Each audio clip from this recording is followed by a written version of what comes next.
हसरत से ग्लानि हुई मन में, चले हैं राजा बन जोगी वन में, चले हैं राजा बन जोगी वन में।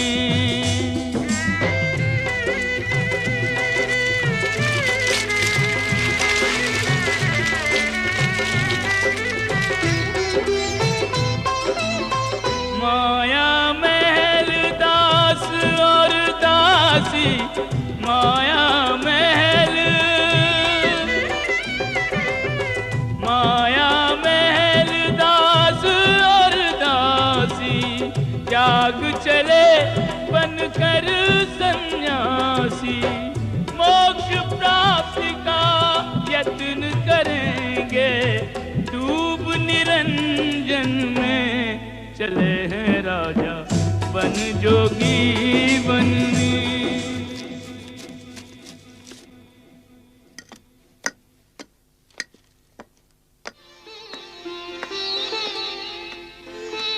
प्रणाम भगवान। कल्याणमस्तु। मैं तुम्हारी प्रतीक्षा कर रहा था पुत्र। हमारी प्रतीक्षा? हाँ पुत्र, मैंने अपनी दिव्य दृष्टि से तुम्हें पहले ही देख लिया था कि तुम पांचों मेरे पास आ रहे हो, इसलिए मैंने तुम्हारी कुटिया भी तैयार कर दी है।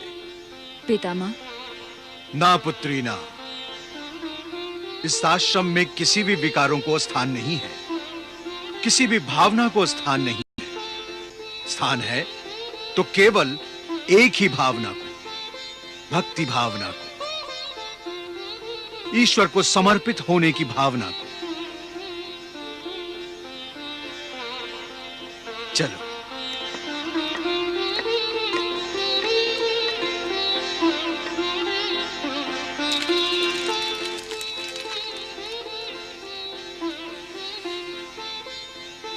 यहां जो भी आता है अपने विकारों और मोह माया को त्याग कर ही आता है।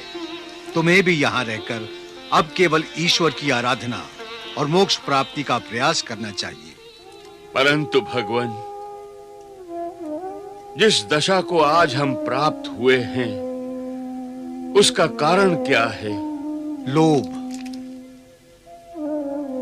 लोभ उसका कारण है पुत्र। लोभ से पाप, अधर्म तथा महान दुख की उत्पत्ति होती है। लोभी मनुष्य बहुत सा लाभ पाकर भी संतुष्ट नहीं होता। भोगों से चाहे वो कितना ही सुख पाले, कभी तृप्त नहीं होता।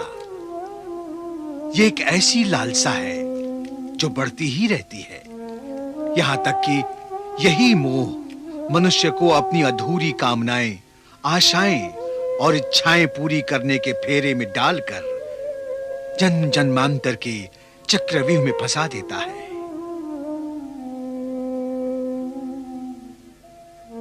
इसलिए पुत्र, अपने मन और इंद्रियों को काबू में कर लो, फिर ईश्वर की आराधना करने से परम शांति प्राप्त होगी।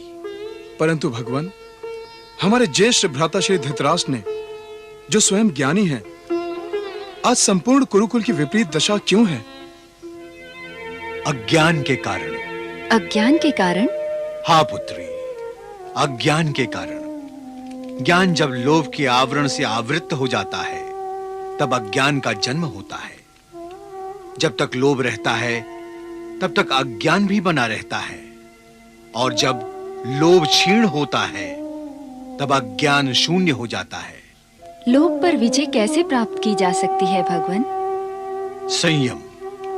संयम के कारण ही मनुष्य में क्षमा, धैर्य, अहिंसा, समता, निस्वार्थ, निर्लोभ जैसे सद्गुणों का उदय होता है, जो मनुष्य को धर्म के मार्ग से भ्रष्ट नहीं होने देते। इसका अर्थ है भगवान कि संयम सबसे श्रेष्ठ है। वत्स, अहिंसा, सत्यवचन, दान, संयम, इन सब से श्रेष्ठ है तप, और उपवास से बड़ी कोई तपस्या नहीं है। हे धृतराष्ट्र, दान से बढ़कर कोई दुष्कर धर्म नहीं है। माता की सेवा से बड़ी कोई सेवा नहीं है। और संन्यास से बड़ा कोई तप नहीं है।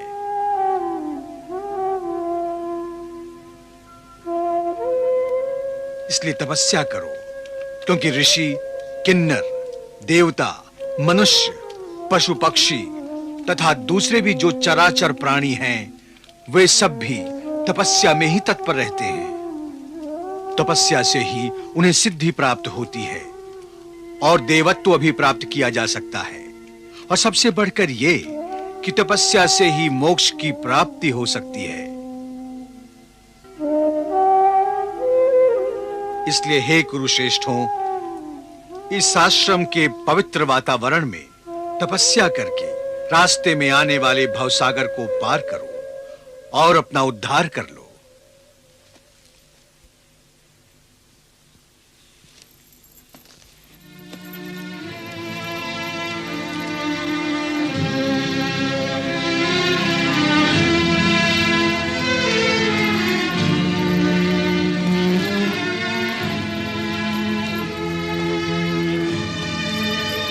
क्या बात है बड़े भैया, आप इतने व्याकुल क्यों हैं?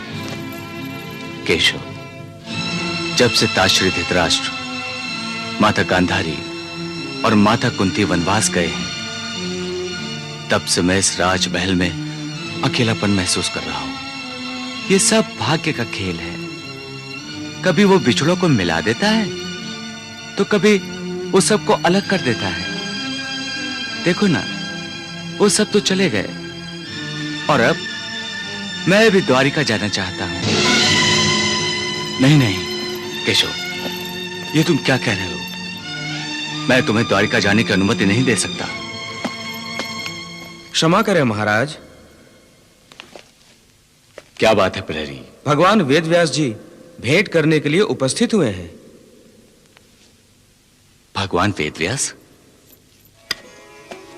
मैं आ गया हूं पुत्र।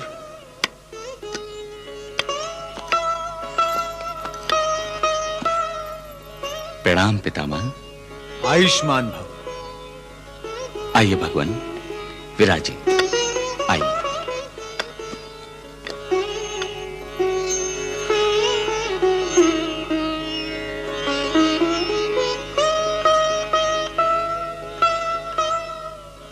भगवान, आप अच्छे समय पर आए हैं।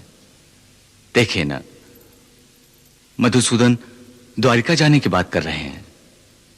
अब इनके बिना मैं सारा कार्यभार कैसे संभाल पाऊंगा? अब आप ही इन्हें रोकिए। मैं इन्हें जाने की अनुमति नहीं दूंगा। आखिर मधुसूदन पर मेरा भी तो कोई अधिकार है। धन्य हो युधिष्ठिर, तुम प्रभु पर अपना अधिकार जता रहे हो। और प्रभु भी धन्य है जिन्हें अपने आप पर तुम्हारा अधिकार स्वीकार है। युधिष्ठिर, मैं प्रभु की इच्छा से ही तुमसे मिलने के लिए हस्तिनापुर आया हूं।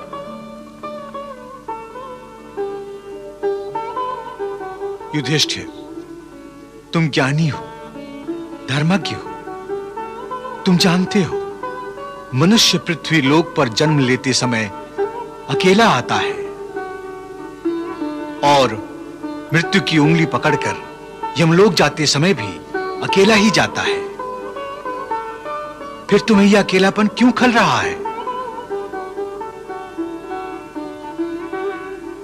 वत्स, अब तुम्हें धृतराष्ट्र, गांधारी, कुंती और विदुर की चिंता करने की कोई आवश्यकता नहीं है।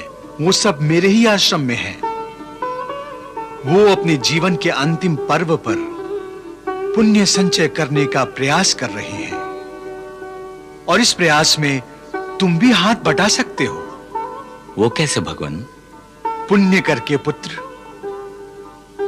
माता पिता जो भी पुण्य कार्य करते हैं, उस पुण्य के कुछ अंश का पुत्रों को भी लाभ होता है। उसी तरह पुत्र जो पुण्य कार्य करता है, उसके कुछ अंश का माता पिता को भी लाभ होता है। बताइए भगवान, ऐसा कौन सा पुण्य कार्य मैं करूं जिसका लाभ मेरी माताश्री और ताश्री को मिले? अश्वमेघ यज्ञ करके पुत्र। अश्वमेघ यज्ञ? हाँ पुत्र, तप, यज्ञ और दान धर्म द्वारा मनुष्य अपने पापों से मुक्त होकर पुनीत हो जाता है। पुण्य प्राप्ति के उद्देश्य से ही यज्ञ का अनुष्ठान किया जाता है। अश्वमेघ यज्ञ से सारे पापों का और चिंताओं का हरण होगा। तुम पुण्य के अधिकारी बन जाओगे। अश्वमेघ यज्ञ के कारण धृतराष्ट्र, गांधारी, कुंती, विदुर, इन्हें भी संतोष होगा।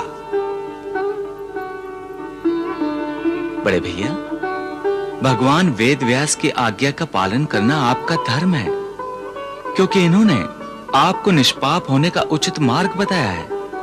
मैं जानता हूं केशव कि जो तुम चाहते हो वो तुमने पितामह के मुंह से कहलवा लिया, क्योंकि तुम मुझसे छोटे हो और भगवान बड़े हैं। हे कृष्णा, वास्तव में तुम ही सच्चे पृथ्वीपति हो। तुम मेरा सम्मान करते हो, यही तुम्हारे विशाल हृदय का परिचय है।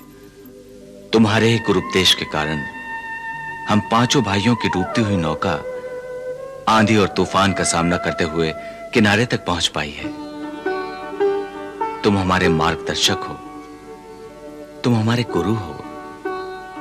इसलिए हे देवकी नंदन, तुम ही अश्वमेघ यज्ञ की दीक्षा लोगे, क्योंकि तुम ही यज्ञ हो, तुम ही अक्षर अर्थात अविनाशी हो। तुम ही ने यह त्रिलोक व्याप्त किया है। तुम ही स्वयं प्रजापति हो, तुम ही साक्षात धर्म हो। हे परमात्मा, तुम ही सृष्टि के रचनाकार और संहार करता हो। इसलिए यदि तुम स्वयं अश्वमेघ यज्ञ की दीक्षा ले लोगे तो मैं निष्पाप हो जाऊंगा और महान पुण्य का अधिकारी बन जाऊंगा। हे धर्मराज, आप मेरे बड़े भाई हैं और बड़े भाई के होते हुए छोटा भाई कैसे यज्ञ कर सकता है? और जब बड़ा भाई यज्ञ करता है तो उसके छोटे भाई को यज्ञ का पुण्य अपने आप ही प्राप्त हो जाता है।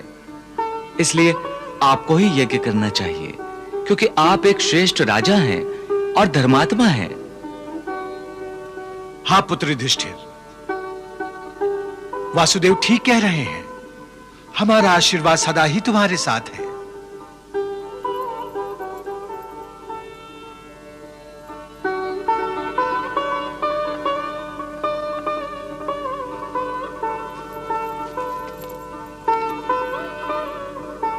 प्रणाम केशव। ओम प्रजापतये स्वाहा। इदं प्रजापतये इदं नमः। ओम इंद्राय स्वाहा। इदं इंद्राय इदं नमः। ओम अग्नये स्वाहा। इदं अग्नये इदं नमः। ओम सोमाय स्वाहा।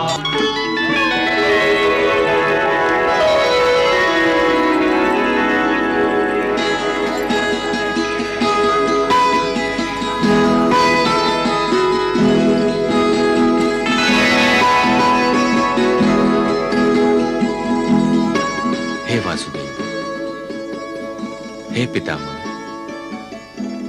अब आप हमारी इस पूजा को स्वीकार कीजिए।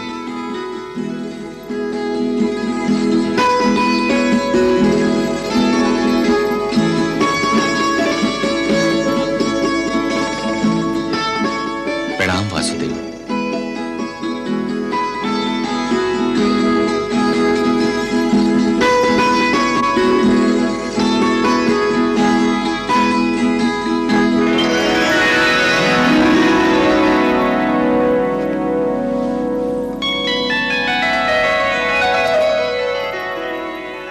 प्रणाम भगवान।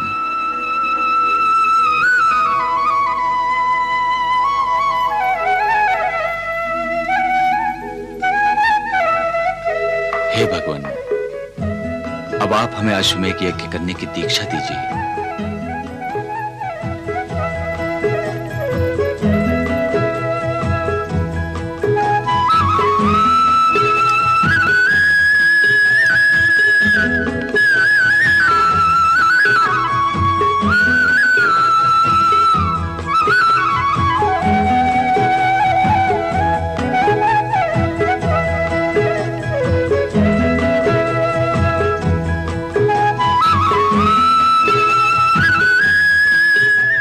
चैत्र पूर्णिमा है। इस शुभ दिन पर मैं तुम्हें अश्वमेघ यज्ञ की दीक्षा देते हुए प्रसन्न हूं। हे युधिष्ठिर, यज्ञ के इस घोड़े की पूजा करो और बाद में इसे पृथ्वी लोक के संचार के लिए छोड़ दो। जो आज्ञा भगवान।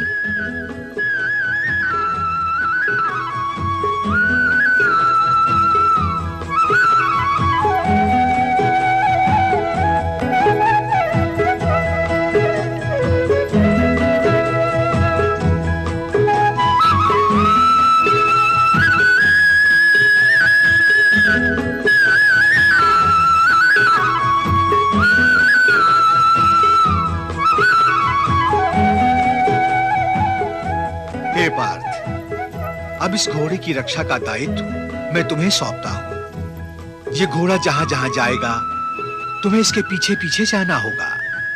पृथ्वी पर ये घोड़ा हर दिशा में जाएगा। जहां जहां ये जाएगा वो प्रदेश पांडवों का होगा।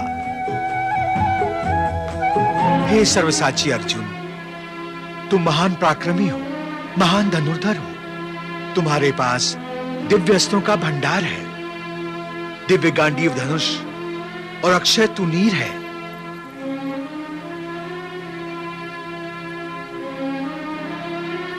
धर्मराज युधिष्ठिर का यह समय यज्ञ तुम्हारे बाहुबल और शौर्य पर निर्भर है। पृथ्वी लोक पर जो भी राजा यज्ञ के इस घोड़े को रोकेगा उसे विद्रोही माना जाएगा।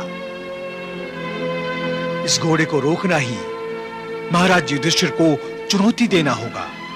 तुम जानते हो इस दुस्साहस का कैसे उत्तर देना होगा? जानता हूं भगवान। महाराज युधिष्ठिर के विरुद्ध उठने वाले सर को मुझे अपने बाहुबल से झुकाना होगा। हाँ, और सभी राजाओं के सरों को महाराज युधिष्ठिर के चरणों में झुकाकर इस अश्वमेघ यज्ञ को संपन्न करना होगा। आपकी आज्ञा का पालन होगा भगवान। अब आज्ञा दीजिए बड़े भैया। अर्जुन, मैं जानता हूं कि तुम्हारे होते हुए इस अश्व को रोकने का साहस कोई नहीं करेगा। फिर भी यदि युद्ध अनिवार्य हुआ तो युद्ध अवश्य करना। मैं ऐसा ही करूंगा बड़े भैया। जाओ अर्जुन, विजयी भव।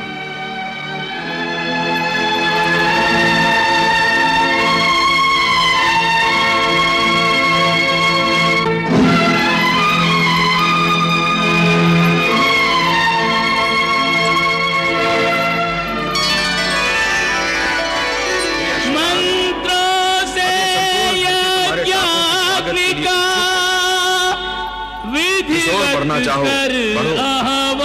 मेरा गांडीव तुम्हारी छाया बनकर तुम्हारे साथ रहेगा। अश्वपूज अर्जुन करे मंगलमय प्रस्थान।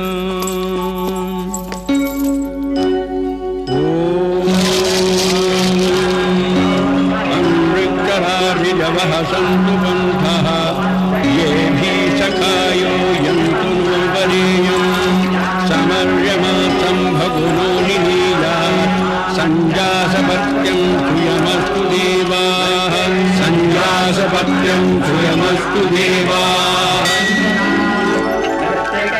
पांडुकुल कीर्ति बढ़ाने को निकला अर्जुन विजय ध्वजा चहुदिश फहराने को। निकला अर्जुन विजय ध्वजा चहुदिश फहराने को। जला अश्वमेध के हेतु पार्थ हो अश्वारूढ़ चला। अश्वमेध के हेतु पार्थ हो अश्वारूढ़ चला। पांडुकुल कीर्ति बढ़ाने को निकला अर्जुन विजय ध्वजा चहुदिश फहराने को। सोमाय स्वाहा इदं सोमाय इदं नमः। इधर तो हो रहा मंत्रोच्चारण, उधर करिए नृप सहज समर्पण। भूप चरणों में आते हैं दास बन शीश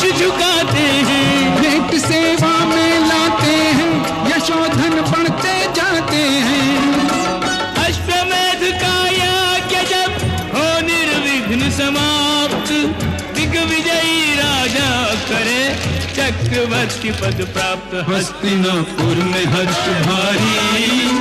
जय अर्जुन जय धर्मराज बोले सब नर नारी। जय अर्जुन जय धर्मराज बोले सब नर नारी।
हे वासुदेव, आप ही की कृपा के कारण यह अश्वमेघ यज्ञ संपन्न हुआ है। अश्वमेघ यज्ञ की दक्षिणा में पृथ्वी का दान ही शास्त्रों में लिखा है। इसलिए धनंजय अर्जुन जो धरती जीत कर आया है, वो संपूर्ण पृथ्वी मैं आपको अर्पण करता हूं। हे धर्मराज, मुझ ब्राह्मण को पृथ्वी का क्या लाभ? धरती तो राजा को ही सुहाती है। तुम राजा हो और राज्य करना, प्रजा का पालन करना तुम्हारा धर्म है।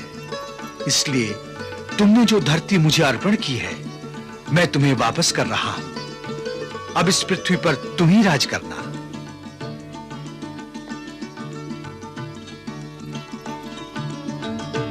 हे युधिष्ठिर, अब तुम सभी ब्राह्मणों को दक्षिणा देकर और दान धर्म करके सभी का आशीर्वाद ग्रहण करो। जो आज्ञा भगवान।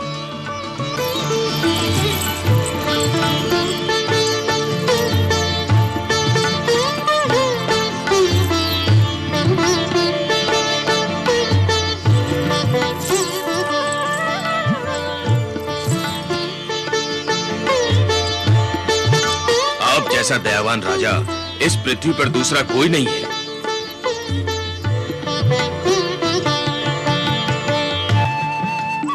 सम्राट युधिष्ठिर की जय हो।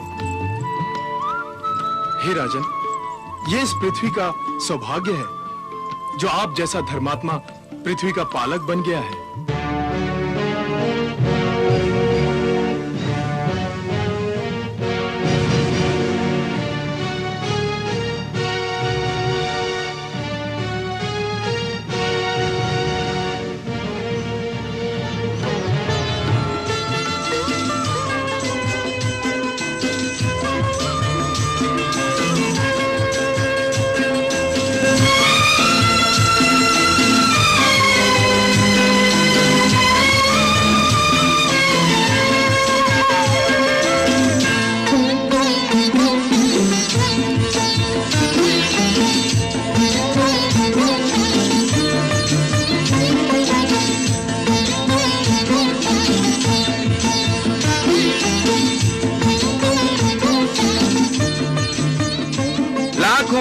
भोजन करके जा रहे हैं। दरिद्रों दुखियों सबके पेट की आग बुझ गई है। मन तृप्त हो गया है। सचमुच महाराज युधिष्ठिर पुण्य आत्मा है, पुण्य आत्मा।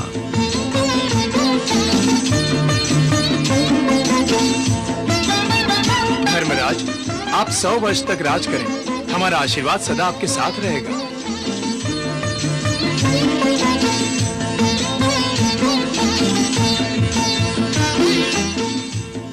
ऐसा धर्म कार्य तो केवल सम्राट युधिष्ठिर ही कर सकते हैं। धन्य हो धर्मराज, धन्य हो। क्या ये सब सच कह रहे हैं? सच ही तो कह रहे हैं, ये सब सच कह रहे हैं। हाँ, ये सब ऋषि भी कह रहे हैं। ऋषि भला झूठ बोलते हैं? हाँ, ये सब सच है। मेरे जैसा महान, दयालु और दानवीर कोई दूसरा राजा इस पृथ्वीलोक पर है ही नहीं। मैं ही इन धरती वासियों का तारक हूं और मैं ही इन सब का पालक हूं और मैं ही इन सब का भगवान हूं। मैं ही इन सब का ईश्वर हूं।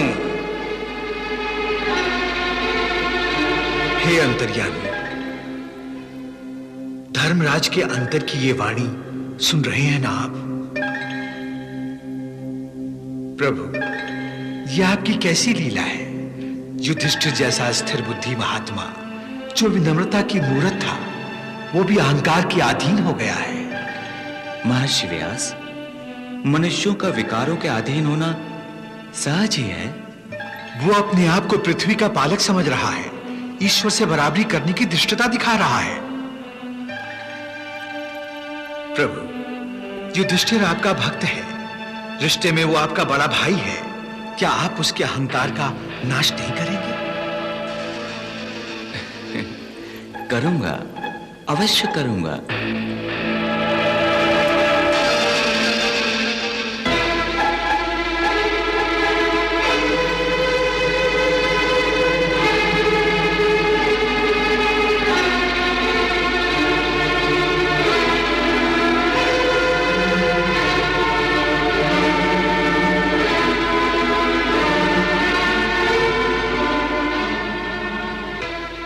हे धर्मराज, तुम एक पुण्य आत्मा हो। तुमने निस्वार्थ बुद्धि से जो अन्न दान किया है, वैसा आज तक किसी ने भी नहीं किया। भगवान तुम्हें सहस्र वर्षों की आयु दे। सच बोल गए ब्राह्मण देवता, मेरे जैसा निस्वार्थ दाता कोई दूसरा नहीं है।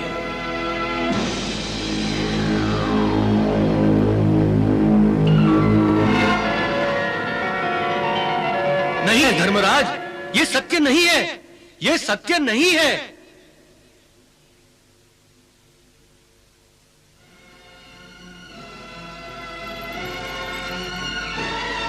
ये सत्य नहीं है?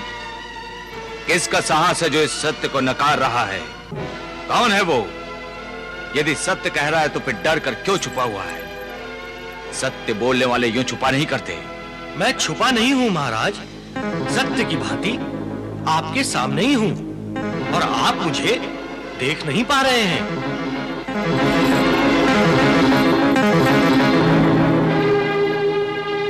अरे, बोलने वाला नेवला, वो भी आधा शरीर सोने का। हाँ धर्मराज, मैंने ही आपके दान धर्म को निस्वार्थ मानने से इनकार किया है। परंतु मैंने तो यह सब कुछ अपने किसी भी स्वार्थ की पूर्ति के लिए नहीं किया है। इसका प्रमाण अभी मिल जाएगा, यदि आप मुझे आज्ञा दें।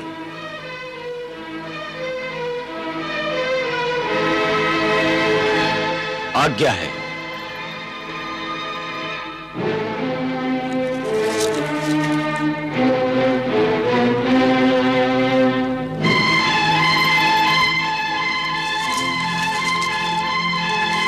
रुक जाओ, हे विचित्र प्राणी, रुक जाओ। आप एक नेवला होकर भी मनुष्य की वाणी में बोल रहे हैं।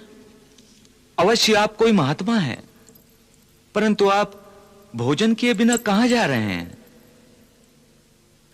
यदि आप भोजन किए बिना यहां से चले गए तो यह धर्मात्मा पांडवों का अपमान होगा।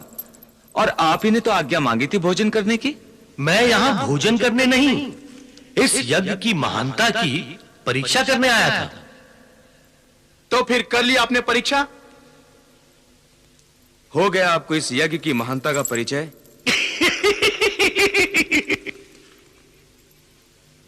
आप हमारा उपहास क्यों कर रहे हैं महात्मन? इसलिए कि जिस यज्ञ को आप महान समझ रहे हैं, वो यज्ञ महान नहीं है। हे नेवले, तुम हमारा और हमारे यज्ञ का अपमान कर रहे हो। अपमान नहीं वायुपुत्र, मैं आपको सच्चाई बता रहा हूं। महाराज युधिष्ठिर का यह यज्ञ महान नहीं है। महान नहीं है? यह आप क्या कह रहे हैं? यज्ञ के लिए धर्म अनुसार जो कुछ भी किया जाता है वह सब मैंने किया है। मैंने सभी ज्येष्ठों और श्रेष्ठ व्यक्तियों की विधि पूर्वक पूजा की है। मंत्राहुति के साथ अग्नि का हवन किया है। दान दक्षिणा करते समय मैंने कभी अपना हाथ पीछे नहीं खींचा। मेरी दान दक्षिणा से अपनी झोलियां भरने वाले सभी प्राणियों आदि ने इस यज्ञ की महानता के एक सुर में गुण गाए हैं। और आप कह रहे हैं कि यह यज्ञ, यह दान महान नहीं, तुच्छ है? धर्मराज, आपके यज्ञ के कारण सभी के मन को संतोष प्राप्त हुआ होगा, परंतु यदि यह यज्ञ महान होता तो मेरा आधा शरीर जो सोने का नहीं है वो भी इस यज्ञ के कारण सोने का बन जाता। आपका यह यज्ञ तो उस दरिद्र ब्राह्मण के यज्ञ के बराबर भी नहीं है, जिसके यज्ञ के भोजन के स्पर्श से मेरा आधा शरीर सोने का बन गया था। परंतु यह कैसे संभव हो सकता है? संभव है। हे महात्मन, आप यदि उस दरिद्री ब्राह्मण ने किस प्रकार से यज्ञ किया था उसे विस्तार से बताएं तो सब स्पष्ट हो जाएगा। जैसी आपकी आज्ञा प्रभु। कुरुक्षेत्र की पावन भूमि में कापोती नाम का एक वृद्ध ब्राह्मण अपनी पत्नी, पुत्र और बहू के साथ निवास करता था।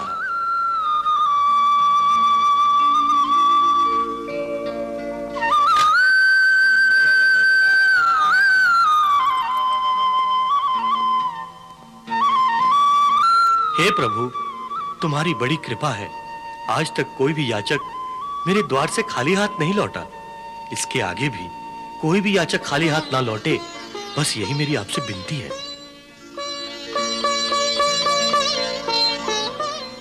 हर समय कहां एक समान रहता है। निरंतर बदलाव का ही दूसरा नाम समय है। कुछ वर्षों बाद समय ने कुछ ऐसा पलटा खाया कि हरे भरे खेत वीरान हो गए। न जानवर के लिए घास फूस बचा, न मनुष्य के पेट की आग बुझाने के लिए अनाज ही रहा। ऐसा सूखा पड़ा कि हर ओर भुखमरी ही भुखमरी थी। कापोती के घर में भी अनाज का एक दाना नहीं था। उसके जीवन में एक समय ऐसा भी आया कि 6 दिनों से सारे परिवार ने एक अन्न का दाना तक नहीं खाया। कापोती और उसका परिवार भी दरिद्रता के अंत तक पहुंच गया था। बड़ी ही मुश्किल से खेत की मिट्टी खंगाल खंगाल कर कापोती सेतु दाने के बीज ले आया।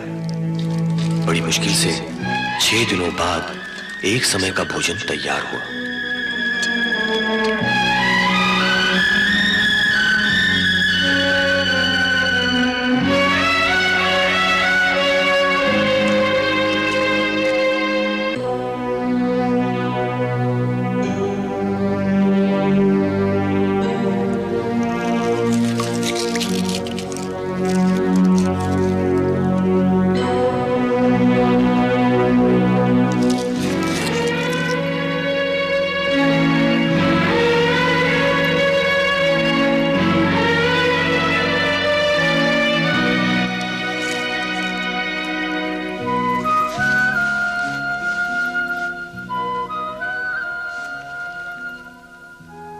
हे धर्मात्मा,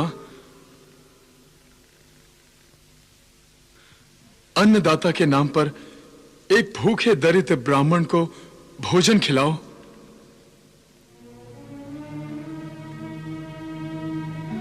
अन्न का दान करके पुण्य कमाइए। भूखे ब्राह्मण का आशीर्वाद लीजिए।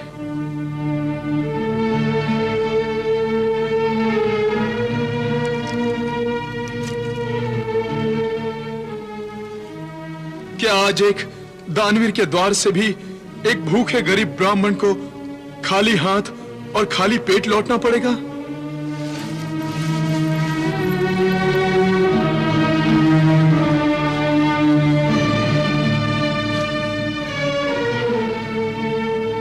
हे महोदय, आप इस घर के स्वामी हैं। मैं आपके घर पर एक अतिथि बनकर आया हूं। सुना था आपके द्वार से कभी कोई खाली हाथ नहीं लौटा, परंतु आज देख लिया, जो सुना था वो झूठ था।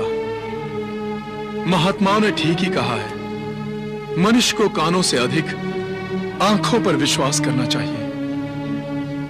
रुक जाइए विप्रवर, रुक जाइए। आज तक कोई भी मेरे द्वार से यूं निराश होकर नहीं लौटा। आइए, मेरे घर में आपका स्वागत है। आपकी सेवा का लाभ हमें मिल गया, हम धन्य हो गए। आइए आइए, पधारिए पधारिए, विराजिए।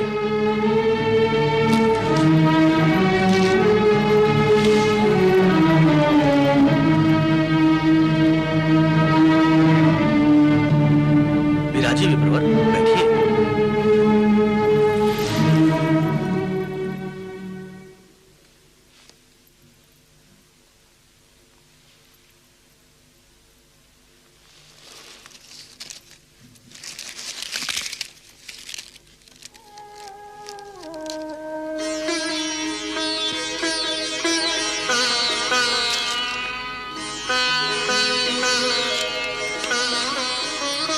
लीजिए विप्रवर, इस सत्तू का स्वीकार कीजिए और हमें अनुग्रहित कीजिए।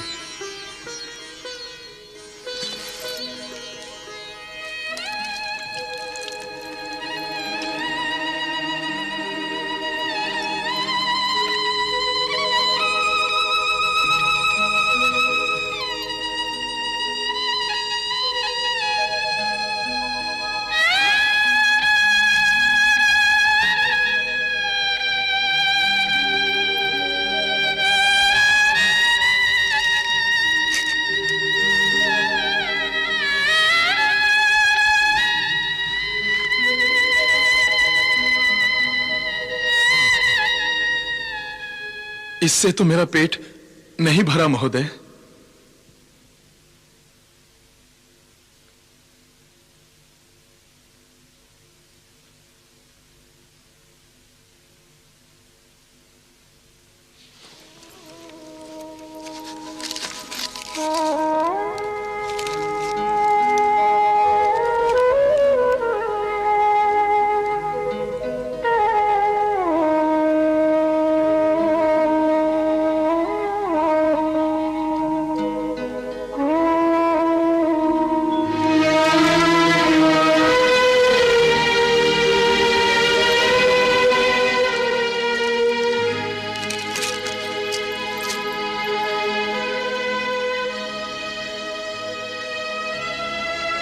लीजिए ब्राह्मण देवता, इससे आपकी क्षुधा शांत हो जाएगी।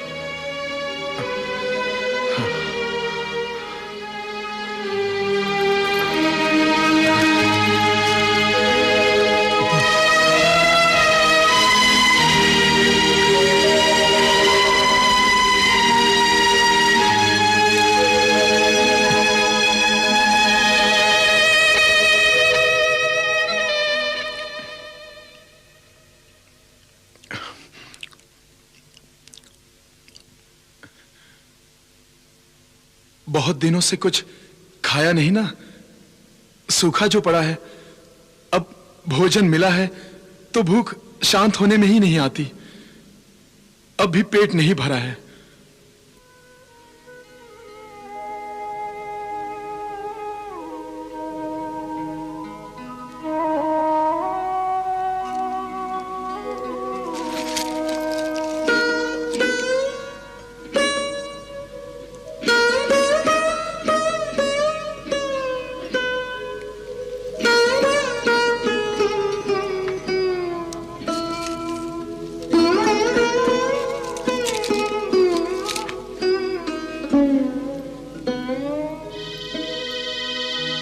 लीजिए अतिथि देवता, कृपया आप रुष्ट मत होइए।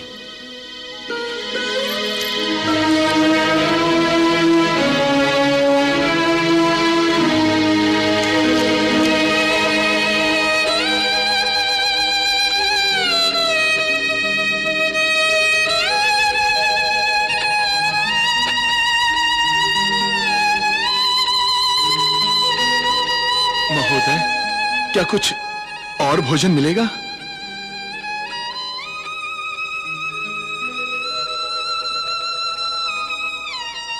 ऐसा लगता है मुझे भूखा ही उठना पड़ेगा।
हे कापोती, मैं यमधर्म हूं। तुमने और तुम्हारे परिवार ने न्याय, धर्म और अपनी क्षमता से बढ़कर अन्नदान किया है। यहां तक कि तुमने अपने अतिथि धर्म का पालन करने के लिए अपने प्राणों तक की भी चिंता नहीं की।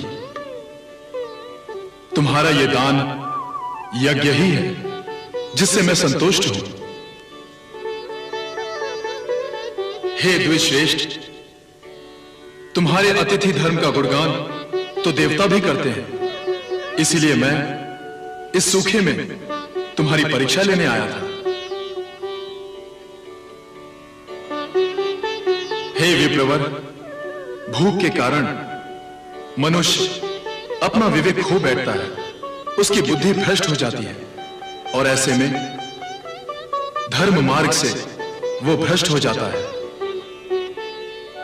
परंतु तुमने अपने धर्म का पालन करके संसार के सामने एक महान उदाहरण रखा है। तुम महान हो। हे द्विश्रेष्ठ, तुम्हारी महानता इतनी है कि तुम्हें और तुम्हारे परिवार को सदैव ब्रह्मलोक ले जाने ब्रह्मलोक से दिव्य विमान आ रहा है। मैं वहीं पर चुपचाप छुपा सब कुछ देख रहा था। जैसे ही दिव्य विमान अदृश्य हुआ, मैं पतलों पर बचे हुए सत्तू के अंश को खाने बिल से बाहर निकला।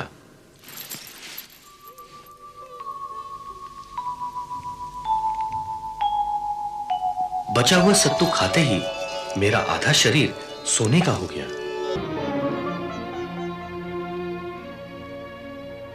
तब से मैं उस ब्राह्मण जैसा दानवीर ढूंढ रहा हूं, परंतु मुझे आज तक नहीं मिला। आपका नाम तो बहुत है। जब मैंने आपका नाम सुना कि युधिष्ठिर यज्ञ कर रहे हैं, तो मैंने सोचा कि आज मेरा शरीर पूर्णतः सोने का बन जाएगा। परंतु दुख की बात तो यह है कि आपको भी अहंकार है। आप भी अहंकार के मारे यज्ञ कर रहे हैं, आप दिखावा कर रहे हैं। यहां भी मैं अपने शरीर को पूरा सोने का नहीं बना सका, और इसीलिए मैं कहता हूं कि आपका यह महायज्ञ महान यज्ञ नहीं है।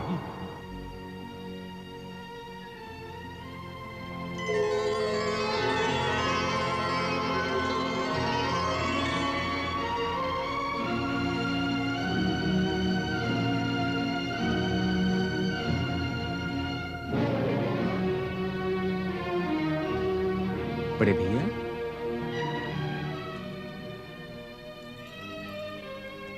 केशव, मैं तो यज्ञ का अर्थ ही भूल गया था।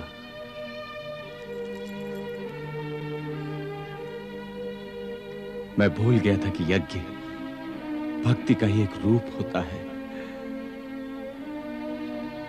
मैं भूल गया था कि यज्ञ करना अर्थात ईश्वर की भक्ति करना है। मैं ये भी भूल गया था कि भगवान को पाने के लिए तपस्या करनी पड़ती है।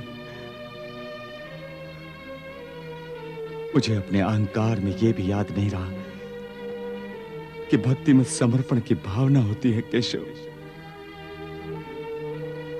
यज्ञ में काम, क्रोध, मत्सर, अहंकार आदि सभी विकारों की आहुति दी जाती है, इनका हवन किया जाता है। परंतु मैं अपने अहंकार के अधीन होकर अपने आप को ईश्वर समझ बैठा था, जबकि तुम मेरे सामने खड़े थे केशव। अब मेरी इस भयंकर भूल को एक नेवला ने आकर समझा दिया।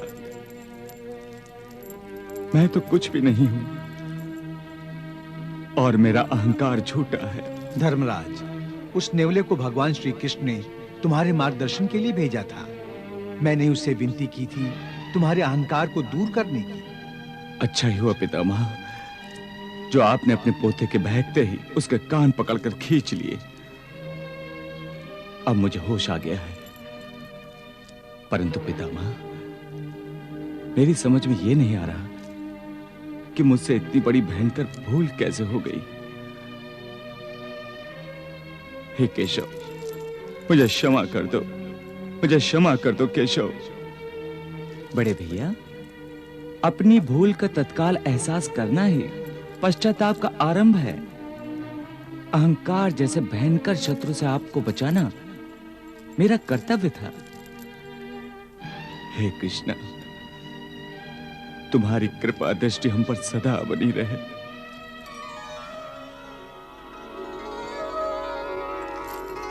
वत्स युधिष्ठिर, अश्वमेघ यज्ञ संपन्न हुआ। अब तुम्हें भागीरथी के किनारे वन में तात श्री धृतराष्ट्र, माता गांधारी, माता कुंती और काका विदुर से भी आशीर्वाद लेना चाहिए। जो आज्ञा प्रभु, जो आज्ञा।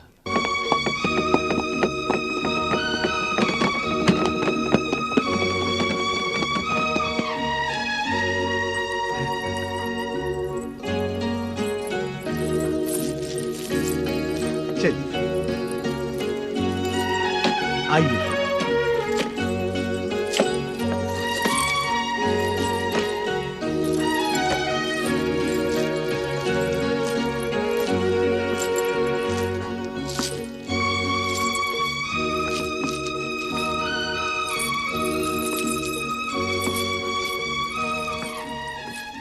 आइए आइए, पधारिए प्रभु, आइए। ये है हमारा आश्रम। आइए प्रभु, आइए।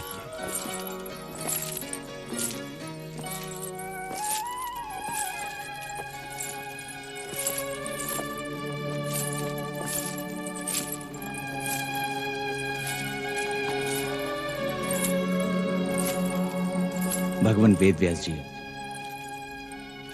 माता गांधारी और माता कुंती कहीं दिखाई नहीं दे रही हैं? हाँ, हम उनके दर्शनों के लिए बहुत व्याकुल हैं। हाँ, हमारी व्याकुलता उन्हें देखकर ही शांत होगी। कदाचित उन्हें देखकर तुम सबके मन और भी अशांत हो जाएंगे। परंतु क्यों भगवान?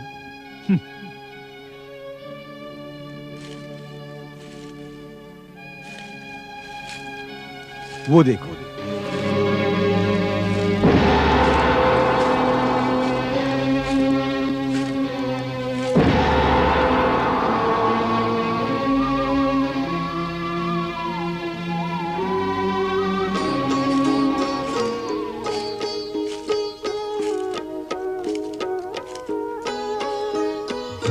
राजमुकुट जिस शीश पे था उस शीश पे कुंभ उठा के चले हैं।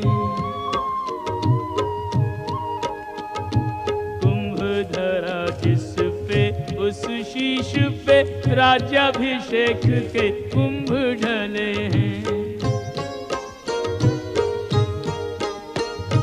ठोकर खाए वो छाँव को तरसे,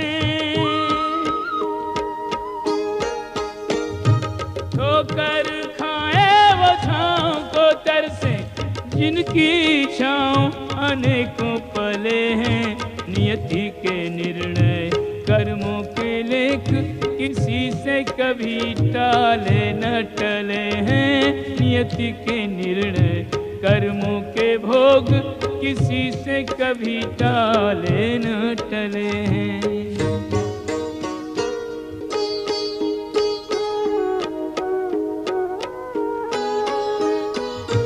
पतिव्रत धर्म निभाने को धृतराष्ट्र के संग आई गांधारी, कुंती का त्याग महान के जिसने सेवा धर्म पे ममता वारी, महलों में तिनके न तोड़े जिन्होंने,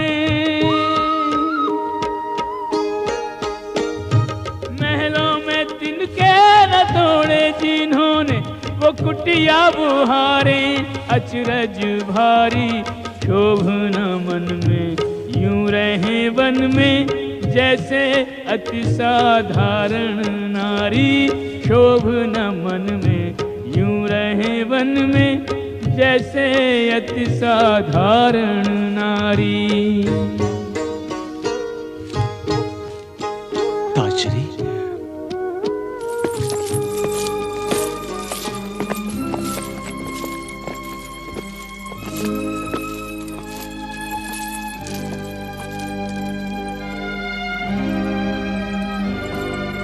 कौन? प्रणाम ताजरी, हम पांडव। युधिष्ठिर, सुखी भव, सुखी भव। प्रणाम ताजश्री। कौन द्रौपदी?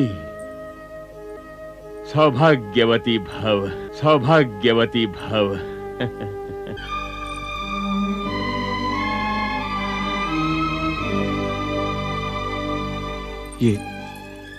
ये मैं क्या देख रहा हूं ताजश्री? जिनकी सेवा में दासी और सेवक दिन रात लगे रहते थे, आज वो स्वयं सेवक की भांति काम कर रहे हैं।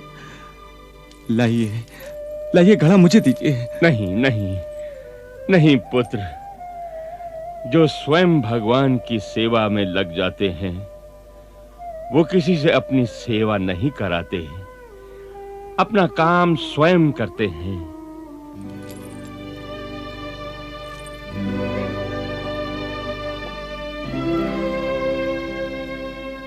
प्रणाम भगवान। प्रणाम मधुसूदन।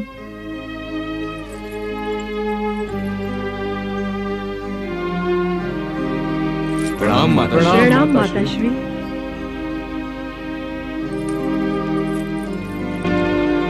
दीदी, भगवान वेदव्यास मधुसूदन और पांडवों को लेकर आए हैं। अच्छा, क्या यही दृश्य देखने के लिए भ्राता श्री कर्ण ने हमें जीवन दान दिया था?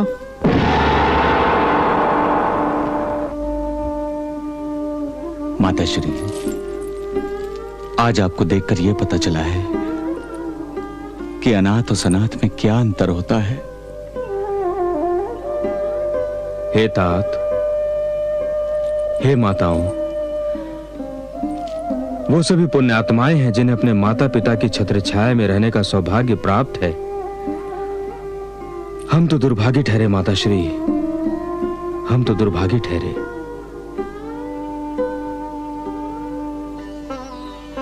अब हम हस्तिनापुर नहीं जाएंगे, यहीं रहकर आपकी सेवा करेंगे। मधुसूदन, तुम ही समझाओ इन्हें। ताजश्री के होते हुए मैं भला क्या समझाऊं? पुत्रों, हम सांसारिक मोह के चक्रव्यूह से छुटकारा पाने के लिए यहाँ आए हैं।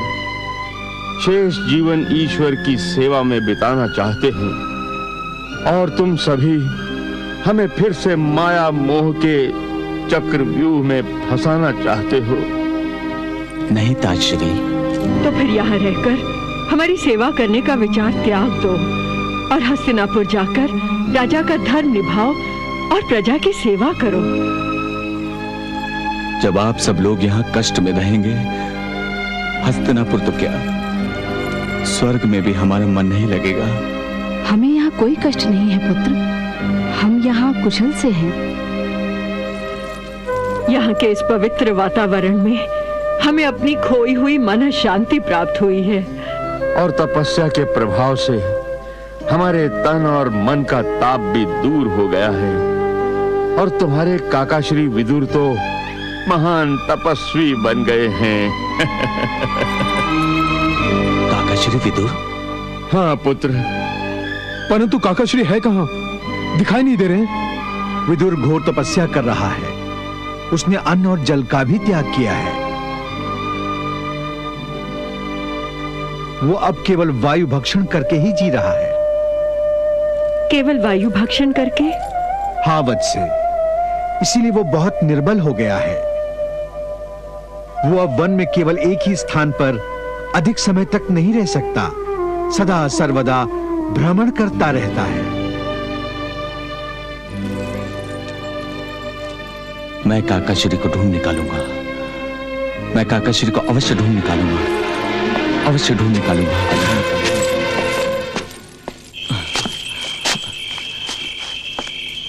काका श्री!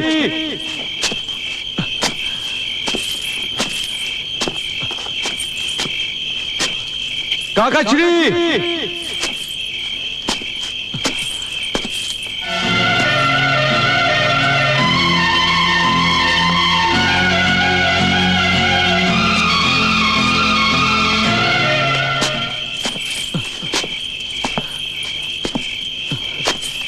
काका श्री!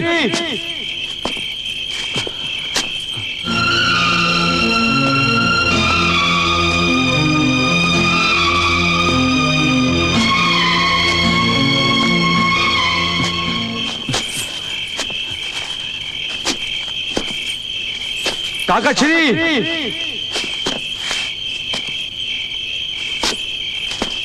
काका श्री!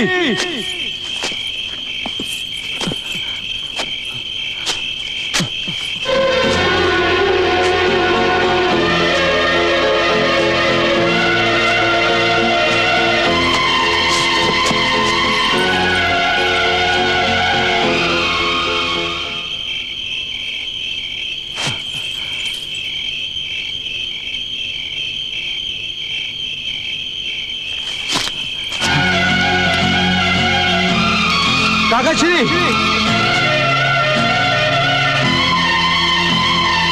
काका श्री!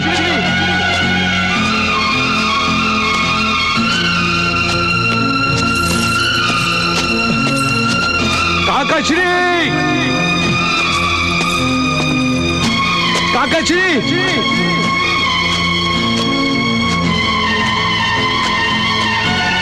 काका श्री! काका श्री! काका श्री रुक जाइए, अपने लाडले के लिए रुक जाइए। काका श्री! काका श्री रुक जाइए। काका श्री!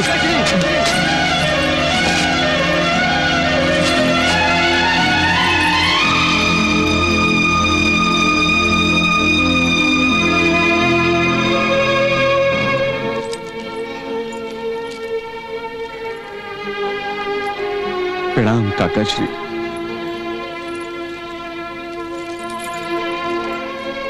हे महामते, हे महाज्ञानी, अपनों से ही बिछड़ जाना, क्या यही पांडवों के प्रारब्ध में लिखा है? युद्ध भूमि पर मृत्यु ने पौत्रों से पितामह तक न जाने कितने ही रिश्तेदारों को हमारे हाथों से छीन लिया है। और अब पिताश्री और माताश्री भी हमसे दूर चले गए, परंतु आप हमसे दूर मत जाइए काका श्री। मेरी समझ में ये नहीं आ रहा कि आप मुझे देखकर मुझसे दूर क्यों भाग रहे थे। पुत्र, मैं तुमसे दूर नहीं भाग रहा था।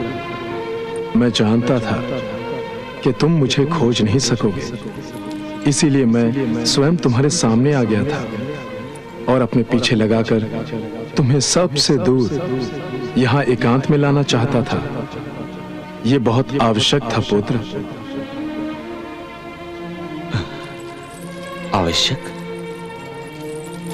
ऐसा कौन सा आवश्यक कार्य है काकाश्री जिसे आप एकांत में करना चाहते थे? पुत्र, मैं अपना शरीर त्यागना चाहता हूं। नहीं काकाश्री, नहीं। हाँ पुत्र। परंतु काकाश्री, आपकी चतुराई और आपकी बुद्धि के बिना मैं राज शासन कैसे चला पाऊंगा? मुझे आपकी आवश्यकता है काकाश्री। आपकी बुद्धि और आपकी चतुराई की आवश्यकता है। संसार में मेरा कार्य पूरा हो चुका है पुत्र। मुझे अपना शरीर त्यागना ही होगा। नहीं काकाश्री, नहीं। निराश मत हो पुत्र। शरीर के त्यागने के बाद भी मैं तुम्हारा ही रहूंगा। हम दोनों एक ही है वत्स।